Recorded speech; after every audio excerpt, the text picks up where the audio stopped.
अस्सलाम वालेकुम, कैसे हैं आप लोग। और आप लोग देख रहे हैं ताफ़विया चैनल। और जी ये है ईद व्लॉग जो कि लेट है पर है बहुत ही मज़ेदार और इन्जॉय भरा, क्योंकि ये है थर्ड ईद। और थर्ड ईद को होती है मेरी अम्मी के घर यानी कि मेरे मैके में दावत। दोनों ईदें माशाल्लाह माशाल्लाह हमारी बहुत अच्छी गुज़र गई थी। और ये जो है शाम का टाइम था, कुछ 6 बजे का, क्योंकि रात की दावत थी और गर्मी इतनी थी ना कि बस तैयार होने का दिल ही नहीं कर रहा था। तो फिर मैंने चाय बनाई शाम में, और बच्चों ने थोड़ी सी भूख का इज़हार किया कि भाई हमें भूख लग रही है तो कुछ ना कुछ होना चाहिए। समोसे, मैंने कहा नहीं आज बिल्कुल भी नहीं। तो मैंने कहा मैं फ़्रेंच फ्राइज़ बना देती हूँ। तो फिर मैंने तैयारी की, फटाफट आलू कट किए। हालांकि मेरे से ऐसे हाथ में पकड़ के कटिंग कभी भी नहीं होती है, मैं जो है ना कटिंग बोर्ड पे ही करती हूँ। बस आज मुझे जो है ना पता नहीं क्या हुआ, तो मैंने ऐसे ही कटिंग कर लिया। आलू हो नहीं रहे थे फिर भी मैंने किए। फिर मैंने यहाँ अपने नॉर्मल तरीके से अपने फ़्रेंच फ्राइज़ बनाए जैसे हम लोग बनाते हैं। अगर आप लोगों को इसकी ये और इतने मज़े के बनते हैं घर के अंदर, और आप लोगों को इसकी रेसिपी चाहिए तो मुझे बताइएगा, मैं ज़रूर बताऊँगी। तो यहाँ जो है हमारी चिप्स तैयार थी, चाय भी हमने पी ली थी। और ये जो है मैंने चाय पीते वक्त की वीडियो तो नहीं बनाई। फिर हस्बैंड गए मार्केट, वहाँ से लेकर आए केक। ये थी टी केक। और आजकल ये टी केक के ऊपर सजावट इतनी प्यारी होती है, मैं हर ईद पे यही केक मंगाती हूँ क्योंकि ये पर्सनली मुझे बहुत ही ज़्यादा पसंद है। और ये थे 2 केक, एक छोटा था एक बड़ा था। अब अम्मी के घर जाना था, खाली हाथ जाते तो बिल्कुल अच्छा नहीं लगता, क्योंकि हमारी अम्मी तो बिल्कुल से मना करते हैं कि आप लोग कुछ नहीं लाए करो, लेकिन फिर भी। और सबसे अच्छी बात है, ये केक मुझे यूँ अच्छा लगता है, ये जो है फ्रिज के बगैर भी स्टे कर जाता है। जो क्रीम वाले केक होते हैं, आइस केक होते हैं, आपको पता है उसको फ्रिज की ज़्यादा ज़रूरत होती है, और ईद के मौक़ों पे बिल्कुल भी जगह नहीं होती है फ्रीज़र या फ्रिज में। तो ऐसी में कोई चीज़ नहीं लेके जाती। मेरा बिल्कुल दिल नहीं कर रहा था कि मैं इसको खोलूँ, मैं डब्बे के अंदर ही से इसकी वीडियो बना रही थी, लेकिन फिर मैंने बोला नहीं, मैं इसको प्रॉपर तरीके से दिखाऊंगी आपको। पहले नेक्स्ट ईद पे जो थी वो दूसरी इसकी सजावट थी, और आज आपकी दूसरा पिस्ताशू और कैशू का था। इसका जो है ना फ्लेवर भी बहुत अच्छा था। यहाँ जो है फ़बिया रेडी हो गई थी, और फ़बिया इतनी एक्साइटमेंट थी कि उसको तो बस अभी जाना था। तो मैंने कहा भाई आप रेडी हो, मैं तो रेडी नहीं हूँ। फिर मुझे भी थोड़ा टाइम लगा। यहाँ ताहा बिल्कुल से रेडी थे, यानी कि मेरे दोनों बच्चे बिल्कुल रेडी थे, और ये खड़े हुए थे अपने घर में ही, और ये अपने दादा से बातें कर रहे थे और मैं इनकी वीडियो बना रही थी। दादा उनके कह रहे थे कि आप हमें दिखाओ आपने कैसे कपड़े पहने हुए हैं, तो बच्चे उनको दिखा रहे थे। फिर यहाँ पर ये थी मेरी तैयारी। आज मैंने कंट्रास्ट लिया था और मेरा था मरून दुपट्टा, और कॉफ़ी कलर की ये थी मेरी ना पेपलम, मुझे बहुत अच्छी लगी थी, डिसेंट सी थी। और आप देख सकते हैं मुझे हेवी कपड़े बिल्कुल भी पसंद नहीं है। बैंगल्स भी मैंने मैचिंग के लिए थे, यानी कि मेरी फुल मैचिंग थी, और मुझे बहुत अच्छी लगी, यानी कि मेरे कपड़े सबको ही पसंद आए थे। ये पर्स जो है मैंने मंगाया था ऑनलाइन, और ये मैं इस वजह से दिखा रही थी क्योंकि मेरी फ़र्स्ट टाइम कोई चीज़ ऑनलाइन मंगाई है और वो अच्छी आई है। क्योंकि मैंने जब भी ऑनलाइन जो है ना शॉपिंग की है, वो मेरी कुछ ना कुछ उसके अंदर ख़राबी होती है जो कि मुझे पसंद नहीं आती, और मेरा दिल दुखता है कि मैंने क्यों मंगाई, मेरे पैसे ख़राब हो जाते हैं। फिर हम पहुंच गए अपनी अम्मी के घर पे, और अम्मी के घर पे खाना बिल्कुल से रेडी था, यहाँ तक दस्तरखान तक बिछा हुआ था, सब मेरा ही वेट कर रहे थे। तो हम लोग थोड़े लेट ज़्यादा ही हो गए थे। तो यहाँ पर मेरी बड़ी सिस्टर और मेरी भांजी हेल्प कर रही थी, और ये मेरा प्यारा सा भतीजा मुझसे ईद मिलने आया था कि आपको ईद तो मिल लो। खैर हम लोगों ने ईद मिली और खाना रेडी था, तो सब खाना खा रहे थे। खाना भी माशाल्लाह बहुत अच्छा बना हुआ था।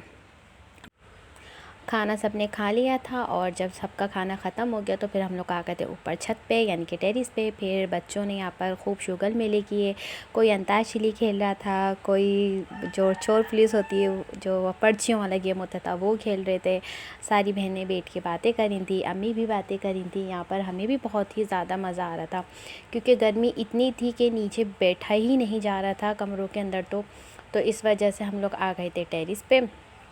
पंखे तो ऐसा लग रहा था कि बिल्कुल से ही गर्म है, कुछ भी यहाँ पर ठंडक थी ही नहीं। हब्स इतना था कि बस कुदरत ने भी अपनी हवा जो है बंद करी हुई थी। खैर यहाँ पर आ गए थे और बच्चे खेल रहे थे। फ़बिया को तो इतना ज़्यादा मज़ा आ रहा था कि वो समझी थी कि आज मम्मा नानी के घर पे रुकेंगी, लेकिन मैं अपनी अम्मी के घर पे नहीं रुकती, क्योंकि मैं कहती हूँ जब घर करीब है तो अपने घर आ जाओ, क्योंकि मुझे नींद नहीं आती। और यहाँ पर मेरी भांजी और झूले में सो रही थी और ये मेरा प्यारा सा भांजा खेल रहा था, और मैं उसको इतनी आवाज़ें दे रही थी कि मैं आपको इसका फेस जो है ना अच्छे से रिवील करूँ, पर वो मेरी तरफ देख ही नहीं रहा था। मैंने उसको कितनी मरतबा बोला कि आप फिज़र मेरी तरफ देखो, पर वो नहीं देख रहे थे। यहाँ पर मेरी भांजी झूले में सो रही थी, जो कि उसको नींद नहीं आ रही थी शोर की वजह से। बच्चे ज़्यादा शोर कर रहे थे, कोई गाने गा रहा था, कोई जो है ना शोर मचा रहा था, क्योंकि सब यहाँ कुछ ना कुछ अपना अलग ही खेल खेल रहे थे। अम्मी अपनी बातें कर रही थी, और ऐसा होता है ना कि सब जब बहन भाई आपस में मिल के बैठते हैं तो कितना मज़ा आता है। तो भरा भरा घर हो और सब साथ हो तो बहुत ही ज़्यादा मज़ा आता है। और ये मेरा प्यारा सा भांजा, जो कि इसको भी मोबाइल चलाने का कुछ ज़्यादा ही शौक़ था, और मैं इसकी वीडियो बना रही थी। मैंने इससे पूछा आप क्या कर रहे हो, तो वो मुझसे कह रहा है कि मैं मोबाइल चला रहा हूँ। और ये मेरी थी भतीजी, इसने अपने कपड़े जो है चेंज कर लिए थे। ये भी बहुत चुलबुली है, ये देख ही नहीं रही थी। बच्चे जो है ना अपनी ही मस्ती में थे कि पता नहीं आपको क्या कर रही हैं। फिर मैंने उनको बताया कि मैं आपकी वीडियो बना रही हूँ, बेटा मैं तब देखो तो सही, पर मजाल है कि वो मुझे देखें। फिर यहाँ लग गई फबिया को भूख, और मुझे आना पड़ा ऊपर से नीचे दोबारा। और मेरे पैर में इतनी तकलीफ़ थी कि मुझसे नीचे उतरा नहीं जा रहा था, लेकिन मैं आ गई। फिर यहाँ फबिया खा रही थी खाना, मेरी भाभी ने उसको जल्दी से खाना दिया क्योंकि वो किचन समेट रही थी। और यहाँ जो है मेरी भतीजी मेरे बैग की तलाशी कर रही थी, क्योंकि फबिया का जो बैग था उसकी पल्स निकल गए थे और वो इधर उधर फैल गए थे। तो वो डर लग रहा था कि छोटे बच्चे हैं, मुँह में ना ले रहे। तो फिर मैंने कहा आप मुझे समेट के सारे दो और मैं इसमें रखूँ। तो वो पल्स मैंने सारे उठा के रख लिए थे। और यहाँ मैं आपको सामान दिखा रही हूँ जो कि हम सब बहनों का है। आपको पता है जब बहनें ज़्यादा होती हैं तो उनका सामान होता है, और जितने बच्चे होते हैं उतना ही सामान होता है। और ये मेरा भतीजा जो सबसे ही मुख्तलिफ़ है, इसको तन्हाई पसंद है, और ये टीवी देख रहा था अकेले में। थोड़ी देर बाद ये रोने भी लग गया था, क्योंकि आहिस्ता आहिस्ता बच्चे नीचे आने शुरू हो गए थे, तो इसको घबराहट हो रही थी कि ये क्या हो रहा है। यहाँ पर जो है सबके कपड़े रखे हुए थे, झूला था, हर कुछ अपना हर कोई लेकर आया हुआ था। फिर यहाँ पर मैं अपनी भतीजी से बातें करने लग गई। खैर वो तो बहुत ही ज़्यादा एक्साइट थी कि फबिया का पर्स मिल गया, उसे और कुछ नहीं चाहिए था। वो मैं तब देख भी नहीं रही थी। मैंने कहा नहीं मैं नहीं लूँगी। तो खैर यहाँ पर जो है फबिया खाना खा रही थी।